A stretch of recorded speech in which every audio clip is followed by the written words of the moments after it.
La CNPS et son portail e.cnps.ci, NCA Bank, le vrai visage de la banque, et Souniou Assurance, notre métier l'assurance, vous offre RTI Money. Bonsoir et bienvenue dans votre magazine financier RTI Money qui vous parle de la gestion de vos finances, de votre patrimoine et de votre argent. RTI Money reçoit ce soir une jeune entrepreneure en série. Elle a cofondé M Studio, une start-up avec pour objet d'aider et financer des entrepreneurs d'Afrique, de l'Ouest francophone à partir de la Côte d'Ivoire, avec un soutien particulier aux femmes et aux jeunes afin de créer les prochaines licornes d'Afrique.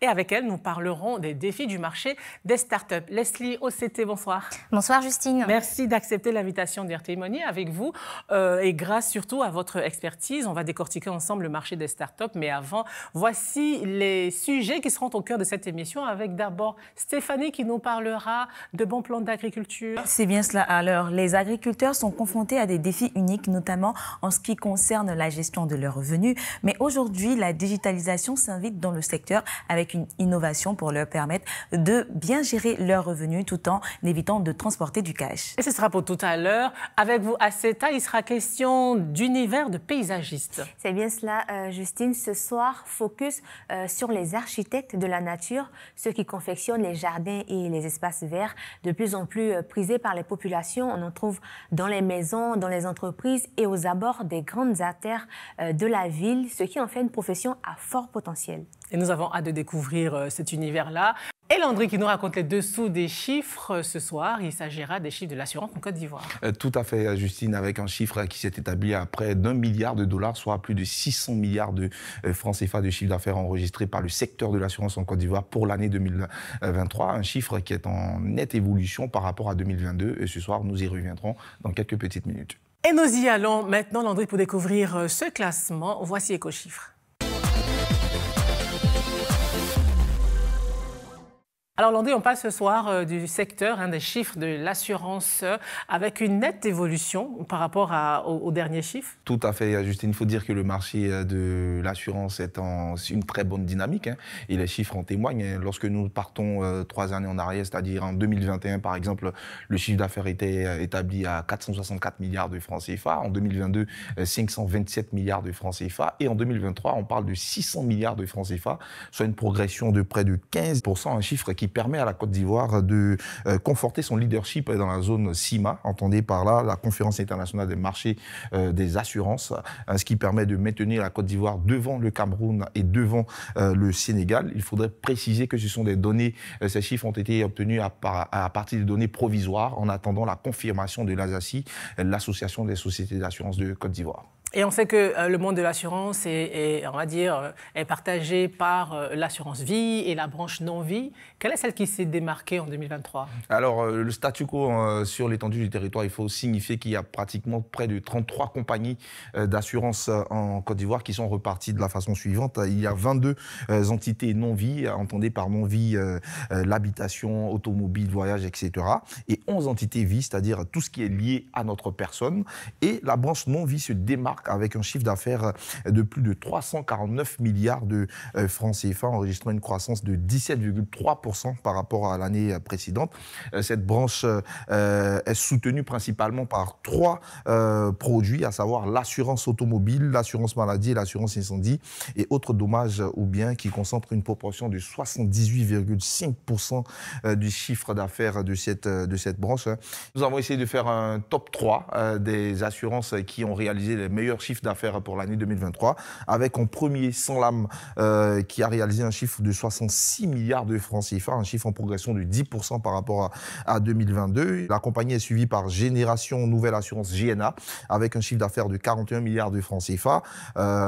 Allianz pointe en 3e position avec un chiffre d'affaires de 38 milliards, un chiffre en hausse de 13,9%, pour ne citer que ces 3 maisons d'assurance qui ont réalisé de très bons chiffres d'affaires pour l'année 2023.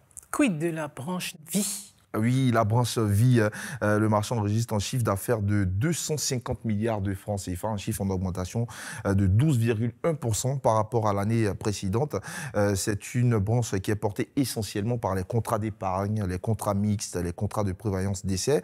Ce top 3 concentre à lui seul près de 87,7% du chiffre d'affaires de la branche vie. Les leaders de cette branche sont Sounou, qui a réalisé un chiffre d'affaires de 73,6 milliards de francs CFA pour l'année 2023, un chiffre qui est en progression de 15,2% par rapport à 2022. NCAV en deuxième position avec un chiffre d'affaires de 46 milliards de francs CFA en progression de 12,9%. Et en troisième position, vous avez Alliance Vie qui a progressé de 4,8% et qui voit son chiffre d'affaires s'établir à 34,6 milliards de francs CFA. Leslie, est-ce que le secteur de l'assurance est un secteur qui vous intéresse, vous, plus globalement, au niveau des startups? Oui, absolument. Je pense qu'il y a pas mal de startups ivoiriennes qui s'attaquent justement au marché de l'assurance. Je pense citer 2 ou 3. On a WeAssure et Balloon qui aujourd'hui ont créé des marketplaces en ligne pour permettre aux clients particuliers et entreprises d'accéder plus facilement aux produits d'assurance. Donc, ils n'ont plus besoin de se déplacer et faire la queue. Il y a également Digitech, qui est une startup ivoirienne qui digitalise les courtiers. Et nous, au sein de M-Studio, nous avons une startup qui se nomme Doo, qui permet aux gens d'aller au point de mobile money le plus proche et également pouvoir acheter leur assurance auto et assurance voyage. Merci Landry et nous allons maintenant découvrir l'univers de celles et ceux qui mettent en valeur notre environnement et c'est dans 24 heures avec. Alors Aceta, plongée dans l'univers des paysagistes. Oui, Justine. Alors, c'est une profession qui allie amour de la nature, connaissance d'une grande variété d'espèces végétales, art, créativité, ingéniosité. Et c'est une profession que Péléman Koulibaly exerce avec beaucoup de passion depuis 4 ans, entre la vente d'espèces végétales, l'entretien des jardins et la confection de ces espaces verts. Elle est sur tous les fronts. Nous l'avons suivi le temps d'une journée pour découvrir les différentes facettes de cette profession. Qu'est-ce que ça implique d'être un paysagiste? Quels sont les prérequis? Quel potentiel pour cette profession dans un pays à fort taux d'urbanisation? Et combien peut-on gagner en étant paysagiste? Élément des réponses dans ce reportage.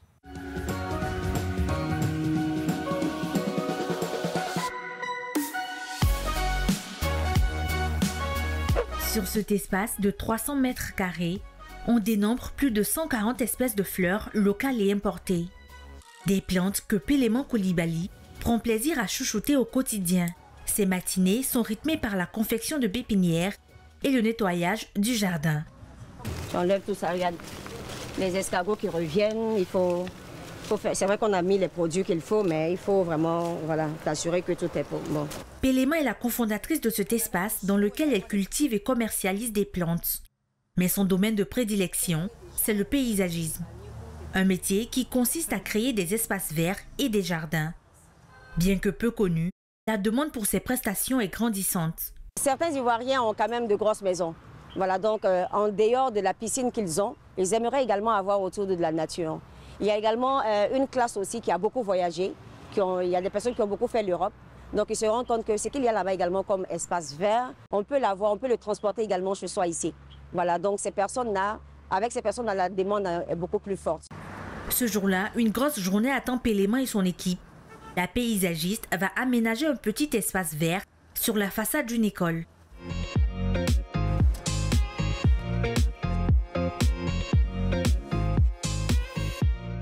À quelques minutes de route, c'est devant cette école qu'elle va relever le défi de créer de la verdure. Pour ce chantier de 200 000 francs CFA, elle a opté pour 50 sacs de gazon américain et quelques fleurs comme le croton rouge. Ali, n'oubliez pas les plantes qu'on doit mettre au milieu. Voilà, il ne faut pas qu'on rate l'espace, il faut que ce soit bien fait. Après plus de 2 heures de travaux, l'espace est fin prêt.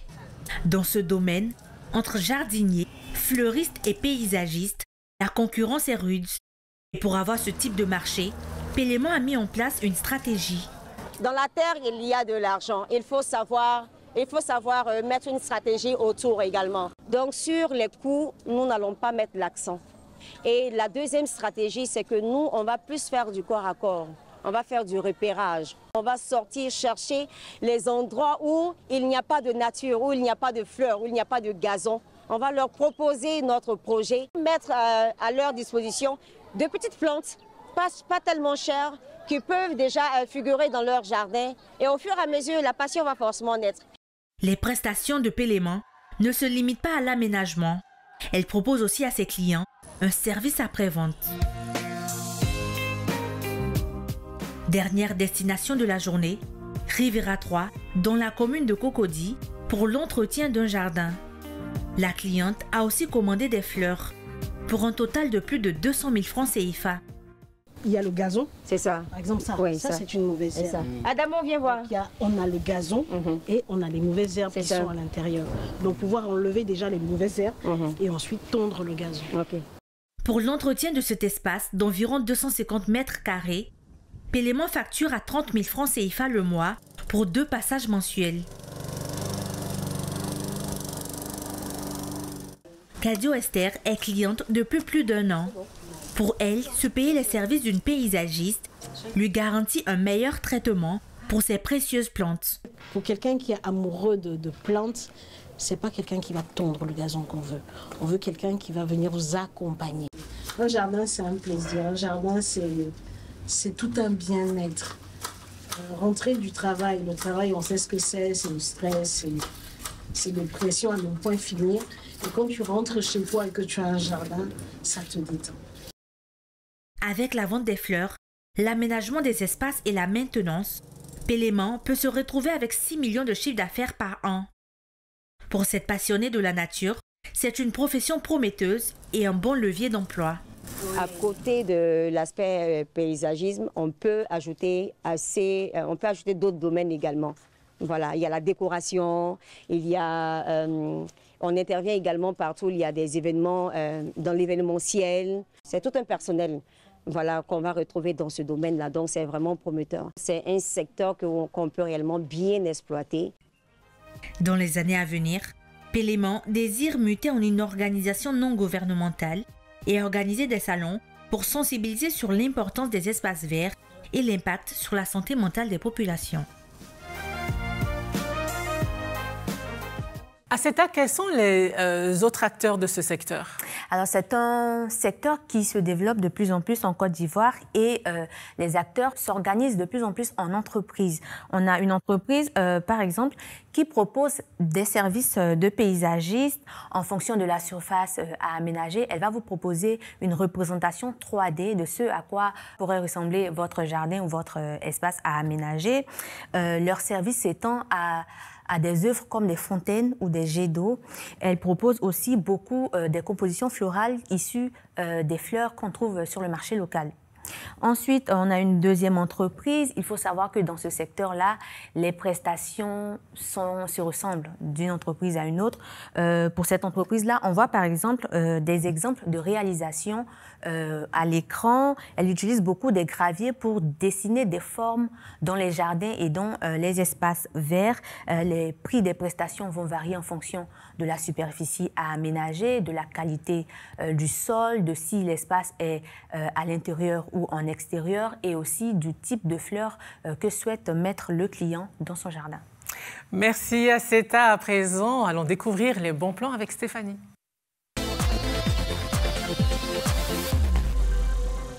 Stéphanie, avec vous, on parle d'innovation dans l'univers agricole, dans le monde des agriculteurs. Racontez-nous. Oui, Justine, il s'agit d'une carte Visa prépayée conçue spécialement pour les producteurs de café et cacao afin qu'ils puissent gérer leurs revenus de manière sécurisée. Donc, c'est une carte qui a été établie en partenariat avec le Conseil du café cacao. Elle a été créée dans le cadre de la digitalisation des transactions financières dans la chaîne d'approvisionnement de ces matières premières-là. Et comment fonctionne-t-elle ?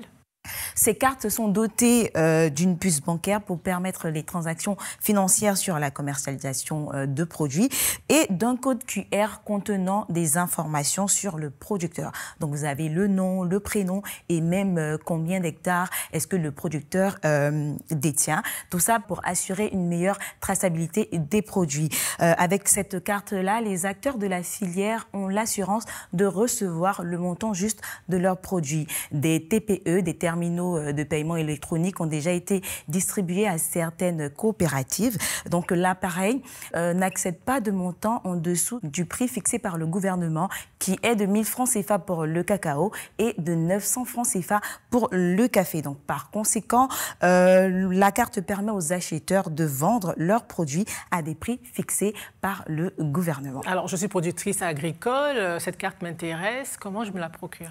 Alors, il faut tout simplement se tourner vers votre coopérative ou aller vers le conseil café cacao de votre localité pour vous faire enrôler. La carte est gratuite, l'inscription est gratuite aussi. Et il y a de notre côté une banque qui propose un pack spécial pour les acteurs du monde agricole, toutes cultures confondues, comprenant des services financiers adaptés à leurs besoins uniques. Donc dans ce pack-là, vous avez un compte chèque, un produit de banque à distance qui va vous permettre de gérer votre compte, d'avoir un œil sur les transactions 24 heures sur 24, 7 jours sur 7, des alertes SMS par rapport au mouvement de votre compte. Et la grosse nouveauté, c'est le service qui vous permet de pouvoir faire des transactions de votre compte bancaire vers un compte mobile money d'un opérateur mobile spécifique. Les frais de gestion de compte mensuels sont à 200 francs CFA. Cependant, pour ouvrir un compte, il faut être affilié à une coopérative dûment agréée par l'État de Côte d'Ivoire. Merci Stéphanie pour toutes ces innovations dans le monde de l'agriculture. C'est l'heure à présent de la pause et nous revenons dans quelques petits instants avec notre invitée cash, Leslie Ossété, cofondatrice de M Studio, un incubateur, un accélérateur et bien plus encore. Ne bougez surtout pas.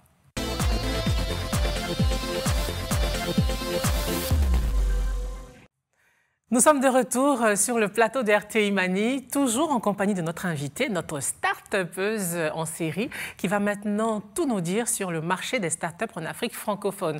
Alors Leslie, vous avez pour ambition de lancer 30 champions de la tech d'ici les 3 années à venir, ce qu'on appelle des licornes. Déjà, qu'est-ce qu'une licorne et est-ce que c'est un pari réalisable?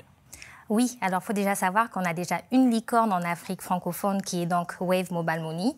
Et pour décrire ce que c'est qu'une licorne, c'est généralement une start-up qui arrive à lever un peu plus de 300 millions de dollars et qui est évaluée donc à des milliards de dollars. Donc nous, on en a déjà lancé 7. Il nous reste 2 ans et demi pour faire le reste. Mais on voit qu'il y a énormément de marchés qui sont porteurs d'innovation sur lesquels on peut se positionner pour pouvoir justement lancer ces 30 projets à impact. Alors, quel est votre regard sur le marché des start-up en Afrique francophone? Sont-elles en retard, en avance, ou est-ce qu'on peut dire que tout est à refaire? Déjà, quand on regarde le marché sur l'Afrique en général, il y a eu une légère baisse sur l'année 2023 comparée à l'année 2022.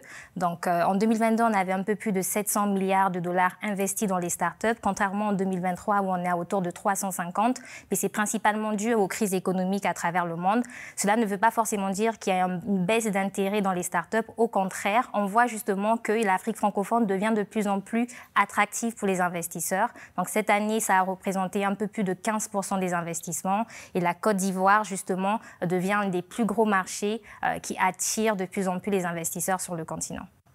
De quoi a besoin une start-up pour réussir? La première clé, c'est de s'attaquer à un marché où il y a réellement un problème à résoudre. On voit beaucoup de start-up qui s'attaquent à des sujets qui ne sont pas forcément primaires ou qui n'ont pas forcément de véritables besoins. Donc s'attaquer à des gros marchés, s'attaquer à des besoins qui sont les plus proches en tout cas des réalités des économies africaines, ça attire automatiquement les investisseurs. Donc on voit de plus en plus de startups en fintech, en énergie, lever de l'argent parce que ce sont des besoins primaires des populations. Donc ça c'est le premier sujet. Le deuxième sujet c'est d'avoir une très bonne équipe. Moi je ne recommande pas forcément les gens d'aller dans l'aventure startup seul. Il faut être accompagné, il faut avoir un co-associé, il faut se mettre autour des conseillers, des experts, des mentors justement pour étoffer la qualité de l'équipe. Alors, quelle est votre stratégie pour y arriver? Je suis une start-up, j'ai une idée. Comment je contacte M Studio? Comment ça marche concrètement? Oui, aujourd'hui, nous, on reçoit des applications à travers le monde, principalement de France, du Cameroun, du Sénégal, de Côte d'Ivoire, du Bénin.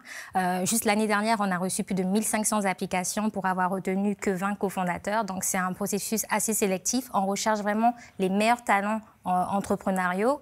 Ce qu'on leur demande, c'est simplement de postuler sur notre site Internet, nous parler un peu de leur histoire, du potentiel projet qu'ils aimeraient justement réaliser d'abord en Côte d'Ivoire pour ensuite justement s'expandre dans le reste de l'Afrique francophone. Mais à la fin des fins, nous, on va vraiment regarder la qualité du talent avant même son idée. Parce qu'une idée de start-up, ça change, ça évolue. Mais est-ce qu'on a en face de nous le bon entrepreneur qui pourra être résilient, qui pourra faire face aux challenges, qui pourra s'adapter? On cherche vraiment ce fit entre le cofondateur et le problème. Quels sont les secteurs qui intéressent le plus les investisseurs? Est-ce que c'est l'agriculture, la finance ou même des secteurs comme celui des paysagistes dont on a parlé tout à l'heure? Les investisseurs, ils sont intéressés par des grosses tailles de marché. Donc, naturellement, la FinTech reste l'industrie numéro 1. On le voit très bien. J'ai mentionné Wave Mobile Money, qui est la première licorne d'Afrique francophone. Mais on a aussi Jamo, qui est la start-up ivoirienne qui a levé le plus de fonds à date. Ils ont levé autour de 14-15 millions. Anka viendra un tout petit peu après. On a Julaya également, qui est dans le paiement d'entreprise, qui est une des start-up aussi qui a le vent en poupe. Donc, la FinTech, parce que ça adresse un sujet d'infrastructure. Les gens ont besoin de passer du cash au paiement digital. Mais après, il y a pas mal d'autres industries comme le e-commerce, comme tout ce qui sera agritech, tous les sujets qui ont vraiment un impact structurant, justement, donc qui touchent les besoins primaires, sont des sujets à grosse taille de marché, à grosse valuation, qui naturellement vont attirer les investisseurs. Et quand on parle de besoins primaires, on parle bien de la nourriture, du déplacement. L'accès à l'électricité, l'accès au transport, l'accès à l'éducation, ce genre de sujets. Alors, jusqu'ici, un petit bilan. Combien d'investisseurs avez-vous dans votre réseau? Oui. Donc, comme je le disais tantôt, on a 35 fonds d'investissement dans notre réseau. Après, nous avons eu 2 fonds d'investissement partenaires qui, eux, en tout cas, s'investissent sur toute l'année pour investir à nos côtés. L'année dernière, on avait Savio Ventures, qui est un fonds qui a également investi dans des startups, justement, comme Anka, Julaya, PAPS et pas mal d'autres en Afrique francophone. Cette année, nous avons un nouveau partenaire qui est Ring Capital, qui est un fonds d'investissement à impact français, qui aujourd'hui s'expand sur l'Afrique et souhaiterait investir dans une dizaine de startups sur l'année 2024. Par rapport aux projets qui ont déjà reçu l'investissement au sein du M Studio, on en a 4 et là, on a 5 levées en cours de finalisation. Quand on vous écoute, ça donne de l'espoir. En tout cas, on y croit. Et pour autant, il y a encore des startups qui peinent à décoller. Quelques conseils pour ces startups-là? Oui. Déjà, il ne faut pas attendre forcément le financement. Je pense que c'est une des plus grosses erreurs des entrepreneurs. Il faut pouvoir prouver que son concept marche, que son concept, justement, résout un véritable problème pour le client final. Donc, ça peut se faire en faisant des tests sur le terrain, en faisant des petites applications sans forcément avoir un développeur derrière qui code tout. Donc, aujourd'hui, il y a des technologies telles que le no-code, le low-code qui permettent même à quelqu'un qui n'est pas un développeur de créer des applications et les mettre sur le marché en moins d'une semaine. Donc, il y a multiples façons de vraiment mettre un marché sur le produit et le tester et avoir des premiers retours, avoir des premiers clients. Et c'est cette traction-là qui va, en tout cas, attirer un investisseur à croire au potentiel de son projet. Donc, ne pas se bloquer sur le manque de financement, mais plutôt aller chercher, en tout cas, des preuves de traction pour pouvoir attirer un investisseur. Un investisseur, dès qu'il y a un client, il ne peut pas, en fait, réfuter que ce business model fonctionnera. Et peut-être le deuxième conseil, c'est aussi de ne pas être très, on va dire, porté sur une idée spéciale. Nous, on le voit beaucoup quand on rencontre des entrepreneurs qui sont surconvaincus de leur idée en pensant qu'ils ont trouvé l'idée du siècle. Mais parfois, je pense qu'il faut savoir pivoter, il faut savoir faire évoluer l'idée et plutôt s'adapter aux clients, s'adapter au feedback du terrain et moins penser qu'on sait tout et que notre idée, c'est le prochain Facebook de demain. Parce qu'on peut se tromper. Leslie Osseteu, merci d'avoir répondu aux questions d'RTI Mani. Merci Justine, c'était un plaisir. Merci Asseta, Landry, Stéphanie. Et c'est sur ces belles notes d'espoir que nous refermons ce numéro de RTI Mani. Merci de nous avoir suivis. À mercredi prochain, même heure, même chaîne, pour un nouvel épisode de votre magazine sur la banque, les assurances, les finances et l'argent des entrepreneurs. Bonsoir. La CNPS et son portail e.cnps.ci, NCA Banque, le vrai visage de la banque, et Souniu Assurance, notre métier, l'assurance, vous ont offert RTI Money.